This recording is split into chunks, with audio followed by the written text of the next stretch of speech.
सभी को नमस्ते। आप सभी का आज के इस वीडियो में हार्दिक स्वागत एवं अभिनंदन। आज हम बीए द्वितीय वर्ष के विषय हिंदी साहित्य के प्रथम प्रश्न पत्र रीतिकालीन काव्य के एक महत्वपूर्ण टॉपिक रीतिकालीन काव्य का इतिहास पर चर्चा करेंगे। आपकी जानकारी के लिए आपको बता दिया जाता है कि रीतिकालीन काव्य का इतिहास 12 अंक का है। यदि आप इस वीडियो को शुरुआत से लेकर अंत तक पूरा देखते हैं तो आज की इस वीडियो में आपका रीतिकालीन काव्य का इतिहास कंप्लीट हो जाएगा। तो बिना देरी के आज की इस वीडियो को शुरू करते हैं। जैसा कि आप सभी को पता है कि हिंदी साहित्य का काल विभाजन मुख्यतः 4 भागों में हुआ है। आदिकाल, दूसरा भक्ति काल, तीसरा रीतिकाल और चौथा आधुनिक काल, जिसमें से आज हम रीतिकाल पर चर्चा करेंगे। इससे पहले हमने आदिकाल और भक्ति काल पर चर्चा की है बीए पार्ट फर्स्ट में। आज हम रीतिकाल के विषय में डिटेल से जानेंगे और जानेंगे कि रीतिकाल क्या है। रीतिकाल को एक अन्य नाम से भी जाना जाता है उत्तर मध्यकाल। रीतिकाल का जो समय अवधि है वो वर्ष 1650 ईस्वी से 1857 ईस्वी तक मानी जाती है। अलग अलग पाठ्य पुस्तकों के आधार पर अलग अलग समय अवधि दी जाती है। यहाँ पर आप वर्ष 1650 ईस्वी से 1857 ईस्वी तक याद रखेंगे। रीतिकाल के विषय में सामान्य परिचय ले लेते हैं कि हिंदी साहित्य के उत्तर मध्य काल के समय को रीतिकाल के नाम से जाना जाता है। हमने इससे पहले बात की है कि हिंदी साहित्य जो विषय है, इसके काल को यानी इसके समय को या इसको समझने के लिए इसको 3 भागों में बांटा जाता है। पहला आदिकाल यानी हिंदी साहित्य का सबसे पहला काल, सबसे पहले समय जब हिंदी साहित्य का प्रारंभ हुआ। फिर मध्यकाल और तीसरा आधुनिक काल जो अभी है। तो मध्यकाल को भी 2 भागों में बांटा जाता है, एक पूर्व मध्यकाल और एक उत्तर मध्यकाल। पूर्व मध्यकाल को भक्ति काल के नाम से जाना जाता है और उत्तर मध्यकाल को रीतिकाल के नाम से जाना जाता है। अनेक रचनाकारों ने रीतिकाल को अलग अलग नामों से पुकारा है। जैसे एक बहुत प्रसिद्ध जो रचनाकार हैं जिनका नाम है जॉर्ज ग्रियर्सन, उन्होंने रीतिकाल को कला काल के नाम से पुकारा। मिश्र बंधुओं ने अलंकृत काल कहा। वहीं आचार्य रामचंद्र शुक्ल, बहुमुखी प्रतिभा के संपन्न कवि और रचनाकार, उन्होंने आचार्य रामचंद्र शुक्ल जी ने रीतिकाल को रीतिकाल के नाम से पुकारा। अर्थात जो हम रीतिकाल बोलते हैं उत्तर मध्यकाल को, वो रीतिकाल नाम आचार्य रामचंद्र शुक्ल जी का ही है और इसी का ही प्रयोग हम करते हैं। पंडित विश्वनाथ प्रसाद मिश्र जी ने श्रृंगार काल के नाम से इसको पुकारा है रीतिकाल को। ये तो रहा इसका सामान्य परिचय। अब रीतिकाल में रीति का अर्थ क्या होता है? रीति का अर्थ है पद्धति। पद्धति का सामान्य अर्थ होता है मेथड, या और आसान भाषा में इसको हम कह सकते हैं तरीका। कोई भी तरीका हो सकता है। हर एक कार्य को करने का एक तरीका होता है। जैसे अगर आपको चाय बनानी है तो एक तरीका है उसका, है ना। सबसे पहले पानी उबालिए, चाय पत्ती डालिए, चीनी डालिए, उसको खौलने दीजिए, उसके बाद दूध डालिए। तो इस प्रकार से एक पद्धति है जो कि चली आ रही है। लेकिन ये जो मेथड है, ये जो पद्धति है, ये चेंज भी हो सकती है ना। लेकिन जो मूल रूप है पद्धति का, जो मूल रूप है, ओरिजिनल फॉर्म है, वो कभी चेंज नहीं होगी। अगर उसमें आप गड़बड़ी कर देंगे हैं तो वो गड़बड़ हो जाएगा, तो कार्य भी गलत हो जाएगा। तो इसी प्रकार से ट्रेडिशन हम कह सकते हैं, तरीका हम कह सकते हैं।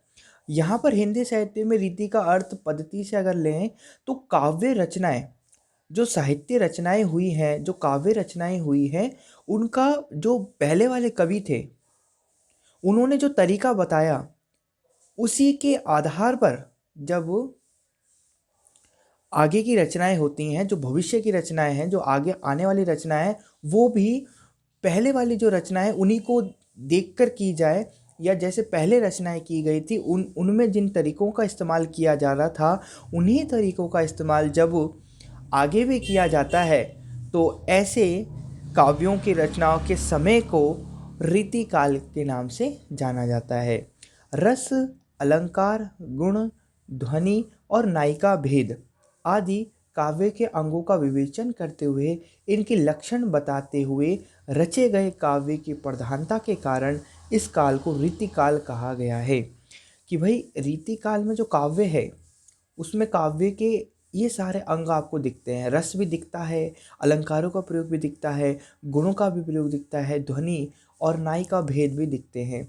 इन्हीं के साथ साथ इनके लक्षणों को भी बताया जाता है। तो काव्यों के अंगों के साथ साथ उनके विवेचन के साथ साथ उनके लक्षणों को बताने वाला जो काव्य है उसकी जो प्रधानता है जहाँ वो लिखे गए उसको रीतिकाल कहा गया। रीति ग्रंथों, रीति काव्यों, रीति ग्रंथों यानी जो परंपरा से चले आ रहे ग्रंथ हैं, रीति काव्यों जो परंपरा से चलते हुए आ रहे काव्य हैं तथा अन्य प्रवृत्तियों के कवियों की रचनाओं में भी श्रृंगार रस की प्रधानता के कारण इस काल को श्रृंगार काल भी कहा जाता है। मतलब यहाँ पर रीति काल में जितने भी काव्य रचे गए उनमें अधिकांश काव्यों में आपको श्रृंगार रस का अनुभव होगा अगर आप उनको पढ़ते हैं तो इस कारण से रीति काल को श्रृंगार काल भी कहा जाता है। इसके अतिरिक्त इस काल को अलंकार काल और कला काल भी कहा जाता है, लेकिन रीति काल नाम ही सबसे अधिक जाना जाता है। रीति काल के प्रवर्तक कवियों में केशव दास और चिंतामणि का नाम प्रमुख रूप से लिया जाता है। प्रवर्तक मतलब जिन्होंने रीति काल का प्रारंभ किया, जिनको हम बोल सकते हैं कि रीति काल की शुरुआत किस कवि द्वारा की गई, तो केशव दास द्वारा, और चिंतामणि का नाम प्रमुख रूप से लिया जाता है। लेकिन आपको बता दिया जाए कि आम तौर पर केशव दास को ही रीतिकाल का प्रवर्तक कवि माना गया है। यदि आपसे कोई पूछे कि रीतिकाल के प्रवर्तक कौन थे तो वहाँ पर आप नाम देंगे केशव दास। रीतिकाल के अधिकांश कवि दरबारी थे, है ना। दरबारी कवि का अर्थ क्या होता है कि एक राजा होता है, राजा के आश्रय में रहने वाले कवि जो होते हैं वो दरबारी कवि कहलाते हैं, जो दरबार में रहते हैं। तो अधिकांश जो रचनाएं हुई हैं वो दरबार मतलब आश्रयदाता राजा की महिमा मंडन में हुई है। तो हम कह सकते हैं यहाँ पर कि रीतिकाल के जो प्रवर्तक हैं वो केशव दास हैं। अगर आगे बढ़ेंगे और नया टॉपिक लेंगे, इसमें सामान्य परिचय हमने देख लिया, उसके बाद हमने रीतिकाल का अर्थ भी समझ लिया। अब हम समझेंगे रीतिकाल के प्रमुख कवि और रचनाएं। कि रीतिकाल है, हम मानते हैं रीतिकाल का प्रारंभ हुआ 1600 कुछ ईस्वी से और 1857 ईस्वी तक। तो इसमें रीतिकाल में बहुत सारे काव्यों की रचना हुई होगी। तो उनमें से प्रमुख काव्य और उनके कवि वो देखने वाले हैं। जैसे सबसे पहले जो प्रवर्तक हैं रीतिकाल के वो हैं केशव दास। इनकी जो प्रमुख रचनाएं हैं वो रसिक प्रिया और कवि प्रिया है। इस वर्ष बीए सेकेंड ईयर में हिंदी साहित्य के प्रथम प्रश्न पत्र में केशव दास की रामचंद्रिका, सरस्वती वंदना और ये सब अपन को पढ़ना है। चिंतामणि की कविकुल कल्पतरु, देव की भावविलास काव्य रसायन, बिहारी की सत्सई, मतीराम की रसराज, ललित लाम, भूषण के शिवराज भूषण, घनानंद की सुजान हित, पद्माकर की जग विनोद और पद्माभरण। तो आपको ये ध्यान रखना है कि रीतिकाल के प्रमुख कवि और उनकी रचनाएं, इनमें से केशव, बिहारी, घनानंद और भूषण को इस युग का प्रतिनिधि कवि माना जा सकता है। मतलब जिन्होंने रीतिकाल का जो अर्थ है बिल्कुल वैसा ही काम किया है। रीतिकाल का अर्थ है यहाँ पर श्रृंगार रस का इस्तेमाल करना अपने काव्यों में, अलंकार का इस्तेमाल करना अपने काव्यों में, रीति का इस्तेमाल करना अपने काव्यों में। जो रीति है मतलब परंपरा से चली आ रही जो तरीके हैं उनका इस्तेमाल करना। तो हम कह सकते हैं कि रीतिकाल को अगर आपको बताना हो कि रीतिकाल के काव्यों को अगर आपको समझना हो कि रीतिकाल में किस प्रकार की पाठ्य सामग्री है, विषय वस्तु है, तो आप जाकर कवि केशव, कवि बिहारी, कवि घनानंद और कवि भूषण के काव्यों को पढ़ें तो आपको पता चल जाएगा कि रीतिकाल का क्या रस है। बिहारी ने दोहों की संभावनाओं को पूर्ण रूप से विकसित कर दिया। अधिकांश कवि दरबारी कवि थे। यह आप ध्यान रखेंगे कि दोहों की संभावनाओं को पूर्ण रूप से विकसित कर दिया। आगे बढ़ेंगे और जानेंगे कि रीतिकाल के कवियों के प्रकार। देखिए, खूब सारे रीतिकाल में कवि हुए और उन्होंने अलग अलग रचनाएं की। इस आधार पर हम इन्हें अलग अलग 3 भागों में बांट सकते हैं, ताकि हम अच्छी तरीके से अध्ययन कर पाएँ कि रीतिकाल में किस प्रकार की काव्य रचना की गई थी। तो रीतिकाल के कवियों को मुख्यतः 3 भागों में बांटा जाता है: रीतिबद्ध कवि, रीति सिद्ध कवि और रीति मुक्त कवि। क्या होता है रीतिबद्ध कवि, रीति सिद्ध कवि और रीति मुक्त कवि? इनको अपन देखते हैं। रीतिबद्ध कवि से तात्पर्य है जिन कवियों ने रीति ग्रंथों एवं लक्षण ग्रंथों का निर्माण किया तथा अपने ग्रंथों में बताए गए काव्य सिद्धांतों के लिए काव्य लिखा, ऐसे कवि रीतिबद्ध कवि कहलाते हैं। उदाहरण के लिए केशवदास, मतीराम, देव और चिंतामणि, ये चारों ही कवि रीतिबद्ध कवि कहलाए, है ना, जिन्होंने क्या करा, रीति ग्रंथों एवं लक्षण ग्रंथों का निर्माण किया। ग्रंथों का निर्माण किया, ध्यान दीजिए, काव्यों का नहीं, ग्रंथों का निर्माण करा, रीति ग्रंथों और लक्षण ग्रंथों का, कि भाई रीति ग्रंथ क्या होते हैं, रीति ग्रंथों के क्या लक्षण होते हैं, क्या सिद्धांत हैं, क्या नियम है, किस प्रकार से लिखा जाता है। इसी प्रकार से लक्षण ग्रंथों का भी निर्माण किया और अपने इन ग्रंथों में बताए गए जितने भी काव्य सिद्धांत हैं उनका प्रयोग काव्य रचनाओं में किया, है ना, उन तरीकों का प्रयोग अपने काव्यों में करा, अपनी रचनाओं में किया। तो रीति से बद्ध, यानी जो पहले वाले तरीके बताए गए थे ग्रंथों में, उस आधार पर जो रचनाएं की गई जिन कवियों द्वारा, उन्हें रीतिबद्ध कवि कहा जाता है। इनमें केशवदास, मतीराम और देव चिंतामणि आते हैं।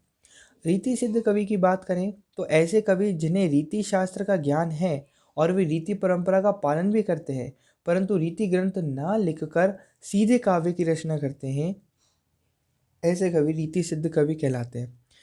मतलब जिन्हें रीति ग्रंथ आते हैं, लक्षण ग्रंथ भी आते हैं और वो अपने उसमें काव्य रचनाओं में उनका पालन भी करते हैं। मतलब जो पीछे के नियम है, जो पीछे काव्यों की रचनाओं के लिए नियम बताए गए हैं, उन नियमों का पालन भी करते हैं, लेकिन वो रीति ग्रंथ नहीं लिखते। परंतु रीति ग्रंथ ना लिखकर सीधे काव्य की रचना करते हैं, वो ग्रंथ व्रंथ नहीं लिखते, क्योंकि ग्रंथ पहले लिख लिए गए हैं।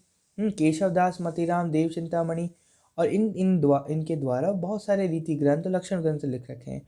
वो उनको पढ़कर डायरेक्ट ही क्या करते हैं, काव्यों की रचना करते हैं, है ना। लेकिन वहाँ पर रीतिबद्ध कवि क्या करते थे, रीति ग्रंथों और लक्षण ग्रंथों का निर्माण करते थे, फिर उनमें बताए गए जो नियम है उनके आधार पर काव्य की रचना करते थे। लेकिन रीति सिद्ध कवि में ये हट गया। रीति सिद्ध कवि में रीति ग्रंथों, लक्षण ग्रंथों का निर्माण नहीं करते थे वो कवि, वो केवल काव्यों की रचना करते थे। उदाहरण के तौर पर बिहारी लाल को आप ले लीजिए। बिहारी लाल की अगर रचनाएं देखेंगे आप, तो आप देख पाएंगे कि वहाँ पर उन्होंने रीति शास्त्र और मतलब रीति ग्रंथ का निर्माण नहीं किया है। वहीं अब रीति मुक्त कवि, ऐसे कवि जिन्होंने रीति परंपरा को नहीं माना और स्वतंत्र काव्य की रचना की। मतलब ऐसे कवि जो तो ना तो रीति ग्रंथ और ना लक्षण ग्रंथों का निर्माण करते हैं, अपितु इनके पालन भी नहीं करते, ना तो इनका पालन करते हैं ना इनका निर्माण करते हैं। वो बिल्कुल रीति से, मतलब जो परंपरागत तरीका बताया गया है काव्य रचना का, उससे बिल्कुल स्वतंत्र होकर रचना करते हैं। वो बिल्कुल नियमों भी नहीं बनना चाहते, वो नियमों से स्वतंत्र हैं। और जिनके काव्यों में इस प्रकार का गुण पाया जाता है, मुक्तता का नियम पाया जाता है, ऐसे कवियों को रीति मुक्त कवि की श्रेणी में रखा जाता है। उदाहरण के तौर पर घनानंद, बोधा, आलम और ठाकुर, ये ऐसे कवि हैं जिनकी रचनाओं में हमारे को मुक्तता का तत्व मिलता है। जब हम सामान्य परिचय देख लेते हैं रीतिकाल का, उसके बाद रीति का अर्थ समझ लेते हैं और रीतिकाल के प्रमुख कवियों और उनकी रचनाओं को पढ़ लेते हैं, इसके बाद रीतिकाल की प्रमुख विशेषताओं पर चर्चा करने का वक्त आता है। रीतिकाल की प्रमुख विशेषताएं जैसे लक्षण ग्रंथों का निर्माण इस काल में हुआ है, श्रृंगार चित्रण हुआ है, वीर और भक्ति काव्य आपको देखने को मिलेंगे, नीति काव्य, प्रकृति चित्रण, ब्रज भाषा का उत्कर्ष, अलंकारिकता और काव्य रूप, ये सारे गुण हैं रीतिकाल की प्रमुख विशेषताएं। अब एक एक गुण को थोड़ा संक्षेप में जानते हैं। लक्षण ग्रंथों का निर्माण, रीतिकाल की सर्व प्रमुख विशेषता लक्षण ग्रंथों का निर्माण है। यहाँ काव्य विवेचना अधिक हुई है। मतलब काव्य का जो क्या होता है, अगर आप कोई कभी काव्य पढ़ते हैं तो वहाँ पर विवेचन कम होता है, छोटी छोटी लाइनें होती हैं और उससे आपको आनंद मिलता है, रस मिलता है। लेकिन स्टार्टिंग में अगर आप देखेंगे, शुरुआत में रीतिकाल के शुरुआती दौर में आप जाएंगे और आप देखेंगे कि किस प्रकार के काव्यों की रचना हुई है, तो आप पाएंगे वहाँ पर काव्यों में विवेचन ज़्यादा किया गया है, उनको समझाया ज़्यादा गया है। कवियों ने संस्कृत के लक्षण ग्रंथ लिखने वाले आचार्यों का अनुकरण करते हुए अपनी रचनाओं को लक्षण ग्रंथों अथवा रीति ग्रंथों के रूप में प्रस्तुत किया। ठीक है। यद्यपि रीति निरूपण में इन कवियों को विशेष सफलता नहीं मिली, प्रायः इन्होंने संस्कृत ग्रंथों में दिए गए नियमों और तत्वों का ही हिंदी पद्य में अनुवाद किया है। मतलब जो संस्कृत के जो शास्त्र थे, संस्कृत में जो काव्य रचनाएं हो रही थी, उन्हीं को ही हिंदी में इन्होंने अनुवाद कर दिया। तो ये था लक्षण ग्रंथों का निर्माण। आगे है श्रृंगार चित्रण। रीतिकाल की दूसरी बड़ी विशेषता श्रृंगार रस की प्रधानता है। इस काल की कविता में नारी केवल पुरुष के प्रेम का आधार बनकर रह गई। राधा कृष्ण के प्रेम के सहारे नारी के अंगों की शोभा, हाव भाव, विलास चेष्टाएं आदि में श्रृंगार का सुंदर और सफल चित्रण हुआ है। श्रृंगार के आधार और उसे उभारने यानी उत्तेजित करने के बड़े ही सरल उदाहरणों का निर्माण हुआ है। ये रहा श्रृंगार चित्रण। अब बात करते हैं वीर और भक्ति काव्य की। तो रीतिकाल में अपनी पूर्ववर्ती यानी रीतिकाल से पहले वाले जो काव्य धाराओं में वीर और भक्ति के भी दर्शन होते हैं। भूषण का वीर काव्य हिंदी साहित्य के लिए महत्वपूर्ण है। देखिए, रीतिकाल में सबसे ज़्यादा बात होती है श्रृंगार की, लेकिन इसमें एक कवि थे भूषण, जिन्होंने श्रृंगार रस का उपयोग नहीं किया अपने काव्य रचना में, लेकिन फिर भी भूषण कवि श्रृंगार रीतिकाल के अंतर्गत ही आते हैं।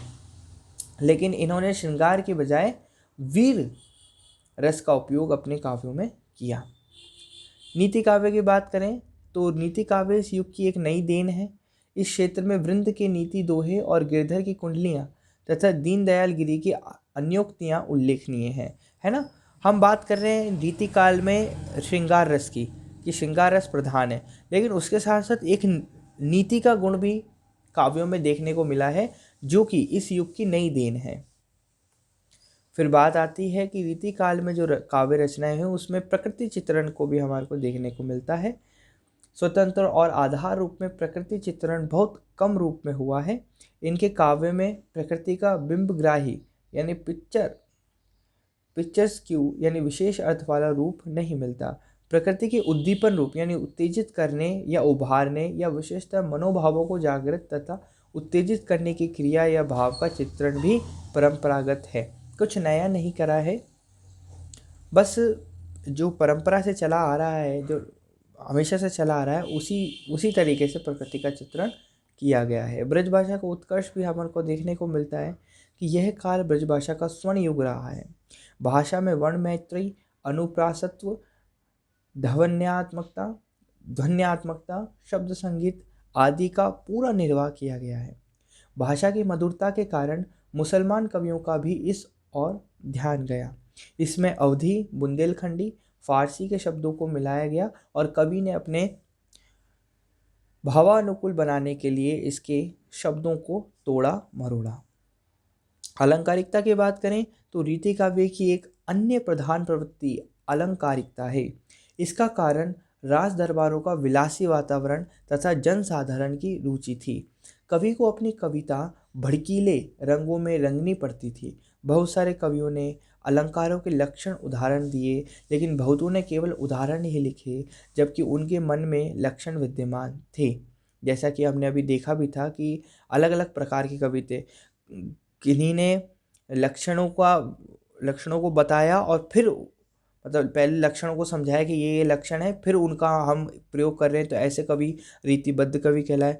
फिर ऐसे कवि थे जिनको पता तो था कि लक्षण क्या होते हैं, अलंकार क्या होते हैं, रस क्या होते हैं, लेकिन उन्होंने उनकी व्याख्या नहीं करी, केवल डायरेक्ट उनका उपयोग करा। वो कवि कहलाए रीति सिद्ध कवि। फिर एक कैटेगरी ऐसी है कवियों की, रीति मुक्त कवि, जिनमें ना तो उनको ये ज्ञान भी नहीं था कि लक्षण ग्रंथ क्या होते हैं, या ज्ञान था तो उन्होंने उसका प्रयोग नहीं किया, है ना, बिल्कुल स्वतंत्र रूप से कार्य किया। तो ऐसे कवि रीति मुक्त कवि आते हैं। तो ये यहीं लिख रखा है ये। लेकिन बहुतों ने केवल उदाहरण नहीं लिखे, जबकि उनके मन में लक्षण विद्यमान थे। अलंकारों का इतना अधिक प्रयोग हुआ कि वह साधन ना रहकर साध्य बन गए। अलंकार जो है साधन ना रहकर साध्य बन गए, मतलब हर चीज में अलंकार का प्रयोग होने लगा, जिससे काव्य का सौंदर्य बढ़ने की अपेक्षा कम ही हुआ। क्योंकि कहीं कहीं अगर आप अलंकार का प्रयोग करते हैं तब तो जो पढ़ने वाला है उसको रस का अनुभव होता है, लेकिन हर बार आप अलंकार का प्रयोग करते हैं तो वो रस में थोड़ी कमी आ जाती है। कभी कभी केवल अलंकार ही अलंकार स्पष्ट होते हैं और कवि द्वारा बताया जाने वाला अर्थ उसी चमत्कार में खो जाता है। समझ में नहीं आता है कि वाक्य में पंक्ति कहना क्या चाह रही है, अलंकार ही अलंकार उसमें दिखने लगते हैं। ये दोष शीतकालीन काव्यों में प्रायः दिखाई पड़ता है। केशव को इसी कारण कठिन काव्य का प्रेत कहा जाता है। केशव दास की अगर रचनाएं देखेंगे आप, तो आपको बिल्कुल सब पंक्तियों में, आपको मतलब अधिकांश पंक्तियों में अलंकार ही दिखेगा और अर्थ समझना थोड़ा कठिन हो जाता है, तो आप देख पाएंगे, इसलिए उन्हें काव्य का प्रेत कहा जाता है।